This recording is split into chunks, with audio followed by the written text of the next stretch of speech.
ಶಿವ ತನ್ನ ಇಡೀ ಮೈಗೆ ಪೂರ್ತಿಯಾಗಿ ಸ್ಮಶಾನದ ಭಸ್ಮವನ್ನ ಬೆಳೆದುಕೊಳ್ತಾನೆ. ಯಾಕೆಂದರೆ ಒಂದು ಕ್ಷಣಕ್ಕೂ ತನ್ನ ನಶ್ವರತೆಯನ್ನ ಮರೆಯೋಕೆ ಸಿದ್ಧನಿಲ್ಲ. ಭಸ್ಮವನ್ನ ಅಥವಾ ವಿಭೂತಿಯನ್ನ ಬಳಸೋದ್ರಲ್ಲಿ ಹಲವು ಅಂಶಗಳಿವೆ.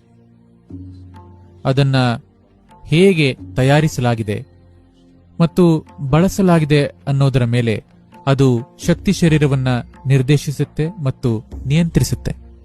ಅಲ್ಲದೆ ಶಕ್ತಿಯನ್ನ ವರ್ಗಾಯಿಸೋಕೆ ಅಥವಾ ಪ್ರಸರಿಸೋಕೆ ಅದ್ಭುತ ಮಾಧ್ಯಮವಾಗಿದೆ. ಇದರ ಸಾಂಕೇತಿಕ ಮಹತ್ವ ಏನು ಅಂದರೆ, ಭಸ್ಮ ಜೀವನದ ನಶ್ವರ ಸ್ವರೂಪವನ್ನ ಸೂಚಿಸುತ್ತೆ. ಈ ನೆಲದಲ್ಲಿ ನಾನು ತಾತ್ಕಾಲಿಕವಾಗಿ ಇರೋದಷ್ಟೇ ಅನ್ನೋದನ್ನ ನಿರಂತರ ನೆನಪಿಸುತ್ತೆ.